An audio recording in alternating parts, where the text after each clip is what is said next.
Om Sahana Bhavatu Sahanam Bhunaktu Sahaviryam Karya Tejasvina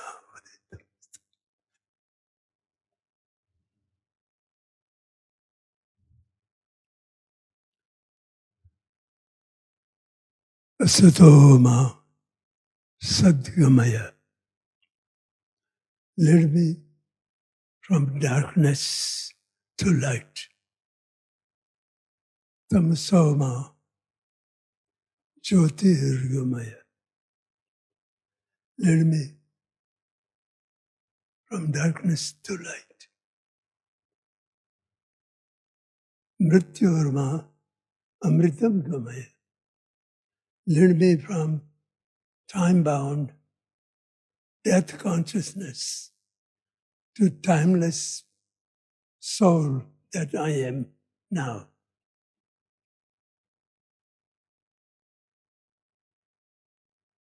This is the prayer of every yogi.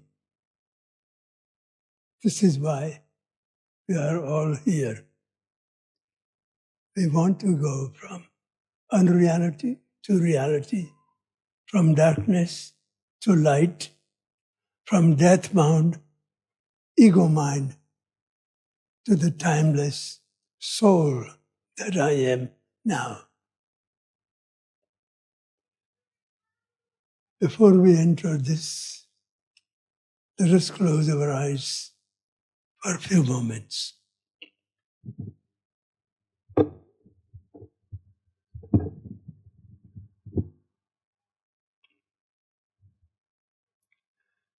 Turn your attention inward.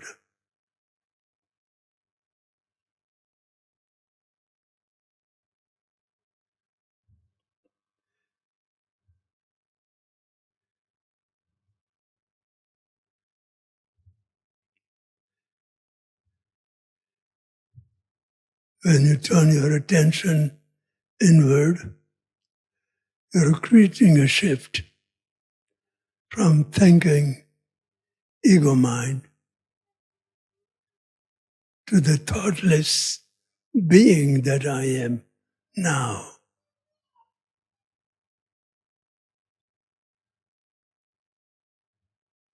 This is the shift from doer and achiever ego mind in the dimension of time to timeless presence that has manifested through the energy body of polarity.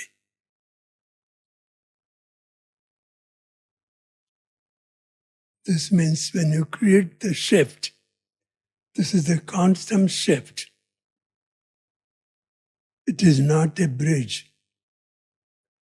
It is a jump from doer to non-doing presence now.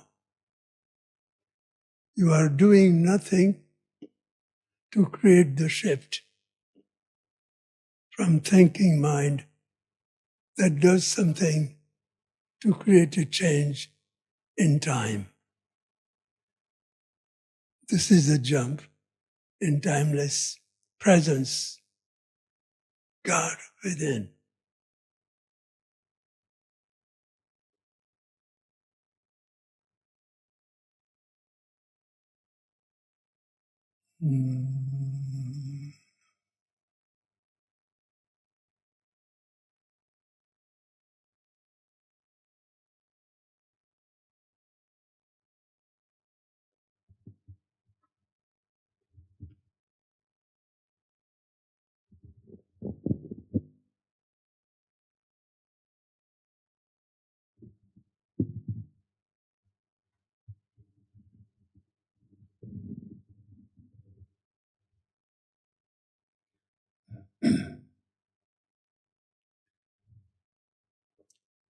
Even now, open your eyes.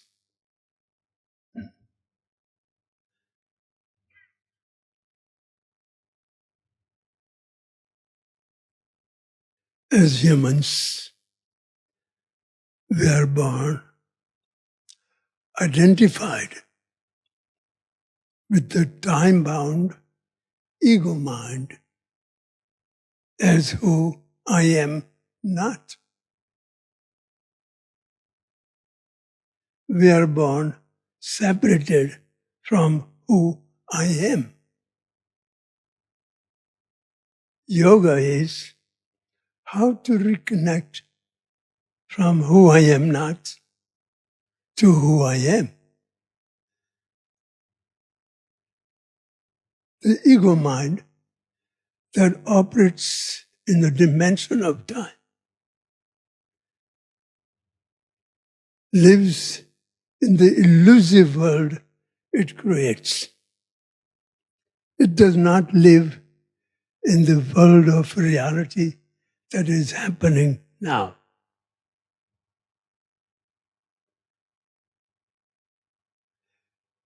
In Bible, this ego mind that is born separated from the timeless presence, Shiva consciousness, is called the prodigal son of God. Ego self in each one of us is a prodigal son of God. What is yoga? Yoga is to realize who I am not. So, yoga is not a search for God. You are not looking for God. Yoga says, first know who you are not. And when you know who you are not, which you know who you are not, and when you drop who you are not, who you are is sitting right behind it, will be revealed to you. So the ego mind perceives the whole world through the memory mask of the past. This is very important to understand. Ego mind cannot see what is as is right now. It cannot hear what is said as it is said right now. Do you know that we all do that all the time? Like I'm telling you something, and each one is hearing something different. And it is heard. Why it is so? Because our hearing happens through our, what is popularly called, post-traumatic stress disorder. Everything you hear, everything that you see, everything that you experience, everything you feel is filtered through the memory mask of the past. That means each person is living in a totally different world. Husband and wife may live 50 years together, and yet they are living in two different worlds. Why? Because each one is perceiving the world, seeing, hearing what they hear, interpret what they hear, judge what they hear, is all done through the memory mask of the past. So I realized that, oh my God, this is what I am doing. But that I realized after the awakening experience I had in 1970. I received a Shaktipat from my enlightened Guru, Swami Sri Kripalu Shaktipat in the Shaivite religion, the Shaivite tradition, lineage of Lord Lakulish Shiva Yoga. He gave me Shaktipat. One day I was meditating with my wife and two disciples, two students in 1970. All of a sudden, I found there was internal impulses directly coming from within that was guiding my body. And my body was, to my great amazement, I found my body was performing postures, somewhere familiar and somewhere totally unfamiliar movements, and everything was happening spontaneously. Later on, I found that it was happening because Shaktipat experience from my Guru. And then I found myself doing yoga postures spontaneously. And it was, my body had become so extraordinarily relaxed because my mind was no longer interacting with the body, with fighting with it to get rid of the edges and the energy blocks. This was, the presence had already entered and was providing, guiding impulses. And my prana shakti, my energy body, the pranamaya kosh, was translating into energetic movements, materialized movements. I discovered the whole new secret of yoga, that in our body, as humans, we are born with energy body. In childhood, we are in an energy body. Energy body is not yet developed into physical body and the mind. Annamaya kosha and manomaya kosha, it hasn't yet developed. So in childhood, the children are, in Christianity they said, in childhood, children are with God. And this is what Christ said, unless ye be like children again, you cannot enter the kingdom of heaven. So what is that kingdom? That is the kingdom that yogis are trying to return back to. What? The childlike purity. What is that? That is the energy body.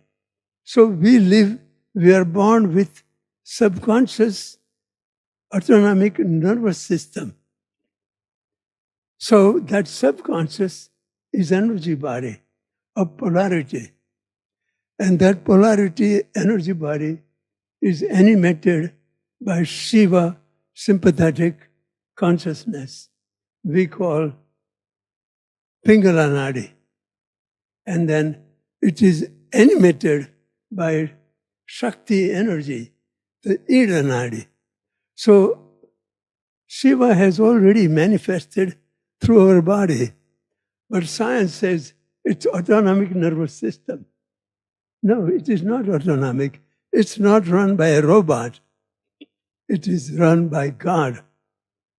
God himself has manifested through our sympathetic male Shiva consciousness. So Shiva consciousness in the ancient teachings of yoga is called Ardha Narishwar Shiva. It is half male, half female Shiva. It is formless, but in order to manifest, Shiva divides himself into male Shiva consciousness and female Shakti energy. This is what the entire creation is, out of this separation of male-female polarity. And everything. So everything is evolving like a tree evolving from mineral life to plant life to animal life. Up to that level, everything is opening, awakening, evolving through polarity. Means there is no duality yet. But as humans, we have collectively evolved beyond the subconscious animal body into self-conscious ego mind. And self-conscious ego mind is, in Bible, it's called the prodigal son of God. And in Bible, there is a unique story, but nobody understands it. But After awakening, any scripture I read, any book I reread, like Patanjali Yoga Sutra, Bhagavad Gita, I saw the hidden meaning behind it. This is what I'm talking about. So I saw that my body is the book of secrets. The Lord Shiva himself has appeared in his subconscious state. But in subconscious, Shiva could not evolve back to its oneness. So it divides itself into male, female, and it gives the birth. So the mating dance of Shiva and Shakti, of the entire creation of polarity, gives birth to human beings. And that is the prodigal son of God. But prodigal son of God that is born separated from Shiva consciousness is also born with a potential to reunite with the Shiva consciousness. That is what yoga is. So, how to reunite? This is what Patanjali says. Patanjali books, over thousands of years, they have been translated. Yoga Sutras have been written, the detailed explanation of Yoga Sutras by many, many enlightened yogis and many other people as a philosophy of yoga. It is not the book of philosophy. It says up front, it's a book of yoga. It says yoga means witnessing the modifications of mind. Do you understand? It is yoga book. And then he talks about 8-limbed yoga. Do you understand? So this is the Patanjali book. It came alive for me when I saw this is the yoga and how, and it was happening in my body through the awakened Shakti, parasympathetic nervous system. Some of you might have experienced because I saw Swami Amrit Suryanand. His people, when I saw them doing yoga, I said they were doing such an amazing mastery over body and yoga. Many of them must have experienced the spontaneous Shakti. I don't know, but it has to, because many people have come to me in America. Those people who were practicing Hatha Yoga, there are some students of Bikram Yogi. They were preparing to be partner in the yoga competition, but they were doing real yoga. They were losing weight, they were eating good food, they were exercising, they were doing yoga for 3 and 4 hours a day. Their Kundalini got awakened. And they had some strange experiences. Their body was moving spontaneously. So somebody told, you should go to Yogi Desai, Gurudev. You might have Kundalini awakening. And many people came to me with that awakened Kundalini experience. So Hatha Yoga is really very powerful, a part of Raja Yoga of Patanjali. So many of you have practiced Hatha Yoga. It purifies the body. It awakens the Shakti. So when body is pure, mind is pure. When body is pure, mind is silent. When body is polluted, mind is restless. You see.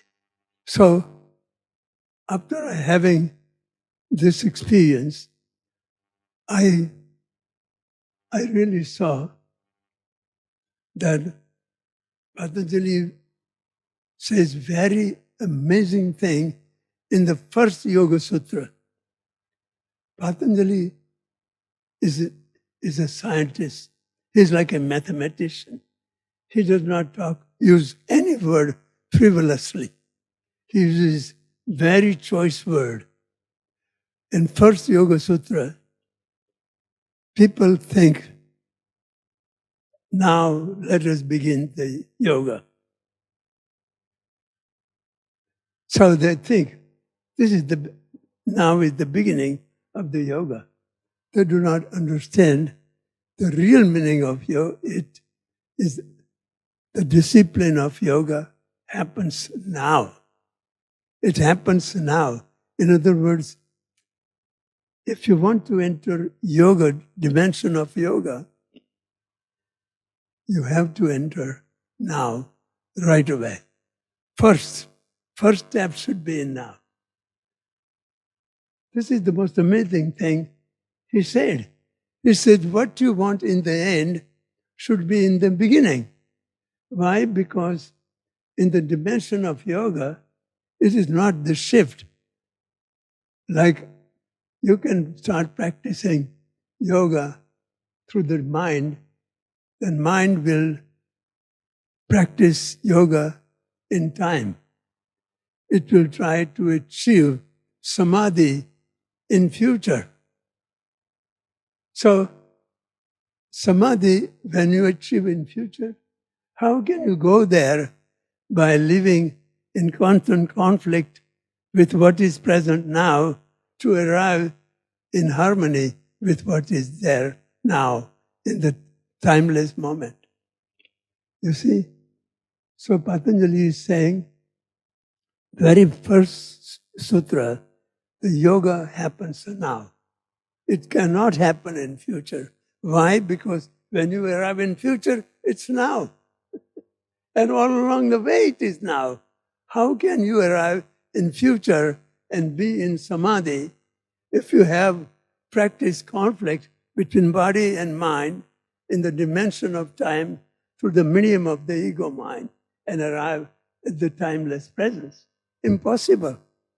So he was so precise, and all this understanding came through my awakening that yoga must be present.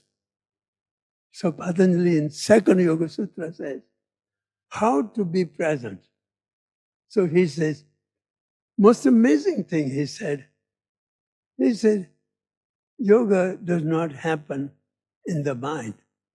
Actually, ego mind is born separated from the Shiva consciousness. It cannot be the medium to reconnect with Shiva consciousness. But only Shakti can be the medium to reconnect you with Shiva consciousness. So this is what had happened to me. During the awakening, I was instantly gone into meditative state. And my body performed so many postures. And I was in bliss. There was no body-mind conflict. My body, my mind, my heart, my soul, they were all integrated into whole. There was no conflict. This is what I Am Yoga is also. How to follow Patanjali's teachings in the practice of yoga so that it begins with meditation. Do you understand? Patanjali says that. I'm not saying that. When I saw that before my awakening, I thought, well, yoga has to be practiced with the mind. And with mind, I was already a teacher, very famous teacher in the United States all the way up to 1970. I had 150 yoga classes in 1970 when there was no yoga. And I had trained many yoga teachers to conduct it. So when I was teaching, amazingly enough, I was also using Vishnu Devananda's book because that was the best book on yoga. I didn't have a book yet. So I was connected right here in that way. So I was teaching from the book what I had learned from the books. That's what I was teaching as yoga postures. And I found out the yoga cannot really be practiced through the medium of the ego mind as a physical discipline, even though it can be used as a preparation for meditative experience of yoga. That is necessary. So I was teaching yoga postures from what I had learned. At that time, I was identified with my ego, what I had learned about yoga. I was not connected. So, not only that, but I was identified with my ego mind. So what I thought about myself is who I am. That's what I thought. What I thought about myself is who I am. Not only that, but what I thought about other people is who they were. Can you believe that? I believe that. Everyone is doing that all the time. And that is the illusion. And then I also believe that what I think about some challenging relationship is who they are. It was my thinking about them.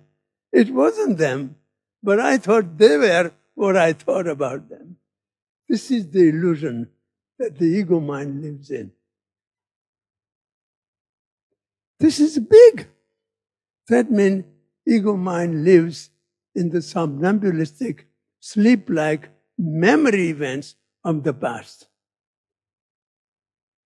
So, ego mind cannot see the reality that is present as it is now. This is what Christ meant when Christ said, when he was talking to a small group, he said, if you have eyes, see. If you have ears, hear.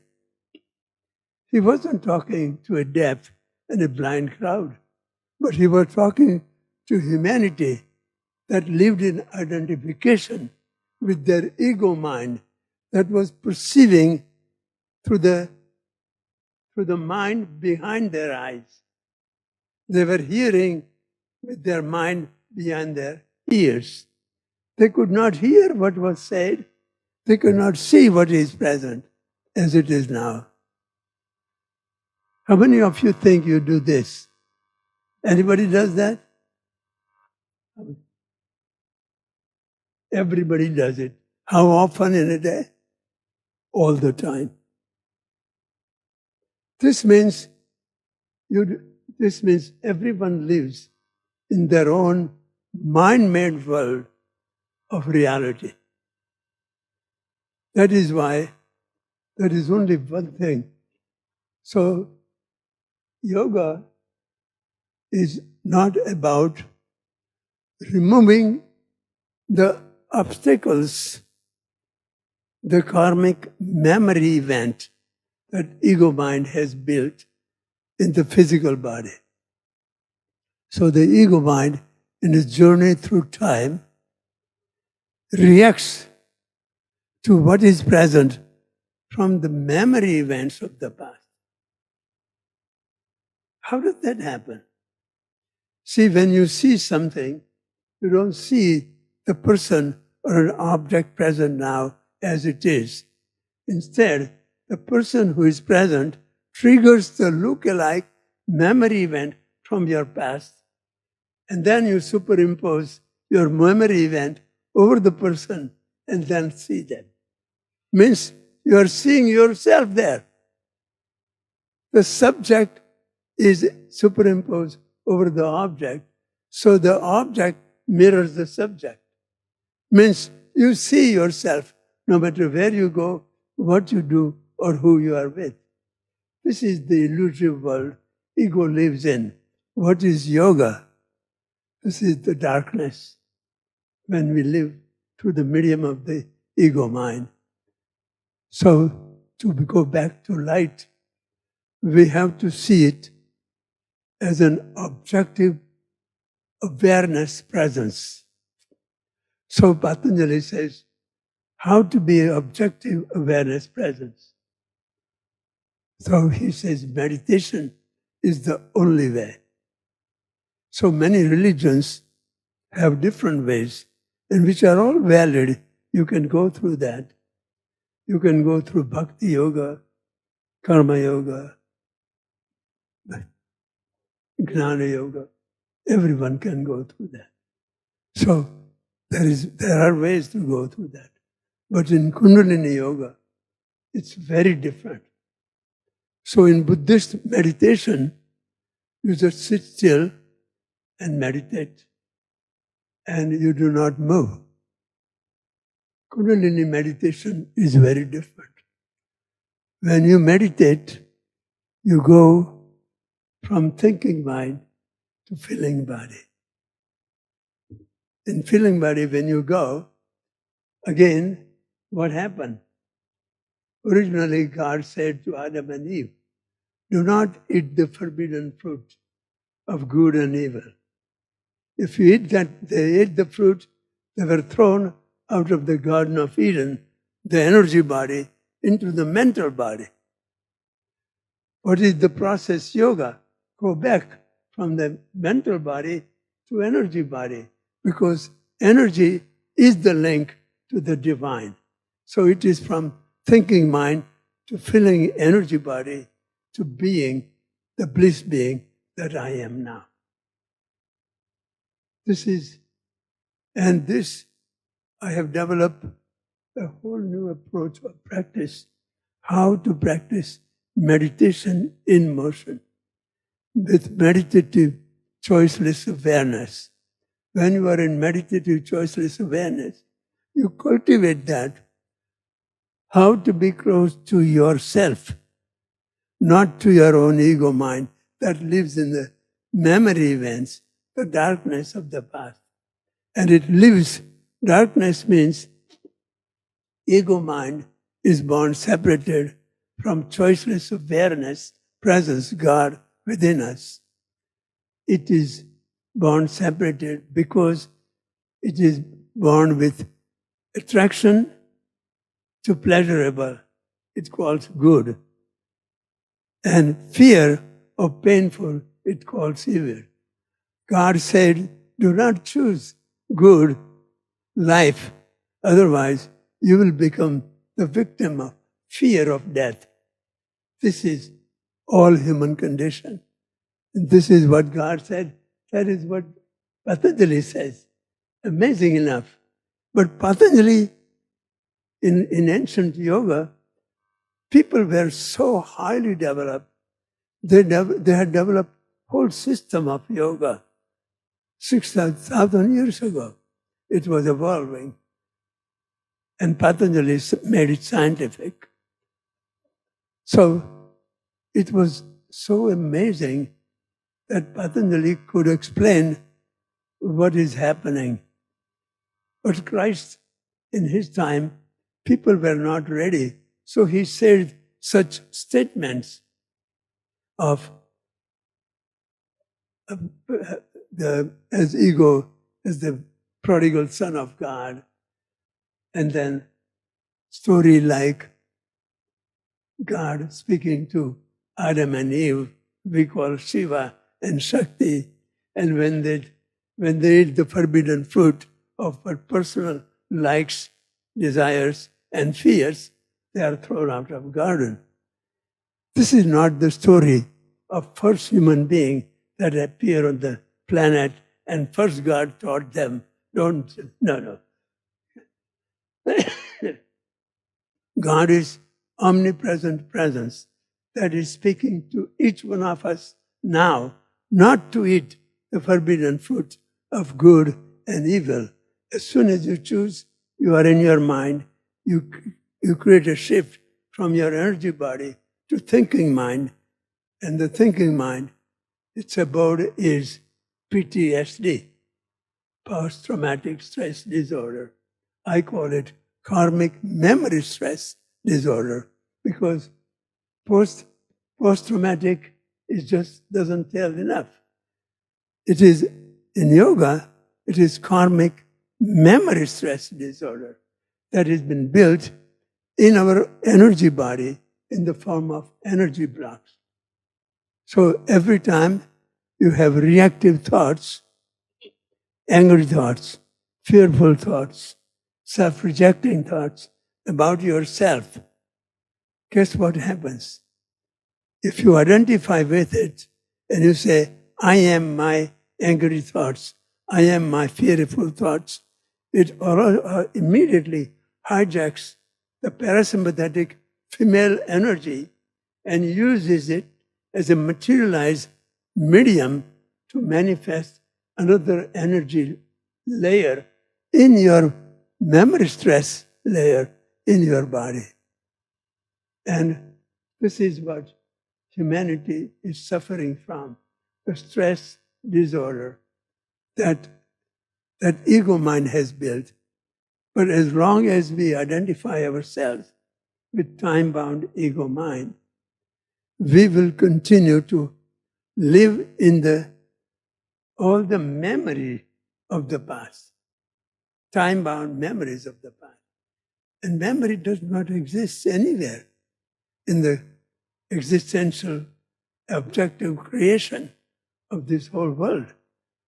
It only lives in each individual, which is according to their own karmic memory blocks of their own past. And therefore, Buddha, when he meditated, he went through incarnations of time-bound memory events. He went and he released what he wasn't. He was not. He was not the memory events. And layers by layers, when he removed all the layers, including all kinds of animal bodies and everything, then he was enlightened. So he was enlightened, and then he spoke. He taught for 40 years after he was enlightened. But it is said he never spoke a word, he never took a step. Why? Because he was speaking from the omnipresent presence. He merged with it. So this yoga is not looking for God. It is, first, you already know who you are not. You are not your angry thoughts, fearful thoughts, judgmental thoughts about yourself, about people, places, and things. When you meditate, what do? Patanjali says, witness those thoughts and don't fight with it to get rid of it, because they don't exist. You cannot kill them. So when you witness and you withdraw from the ego mind, guess what? You have shifted your identity from ego mind to the timeless presence that I am now. It's a conscious crossover. While you are practicing asanas, you are practicing conscious crossover from thinking and doing achiever ego mind in the dimension of time to non-thinking, choiceless awareness presence, God within you. That is why your journey is from moment to moment to moment. And this is the book, and I have all the material. If you want to know more about it, it's on my website. You can see more detail. Today, I don't have much time to ask you questions, for your question to answer, but I think that will help you to understand, because this is Patanjali Yoga. In the past centuries, this has never been explained. I happen to have been a disciple of Kundalini Master, whose body produced thousands of yoga postures automatically without ever having learned. So I say, yoga has no history. Yoga is Sanatan. just like soul is Sanatan. So anyone who enters into that state of Kundalini awakening, yoga will be born. Jai.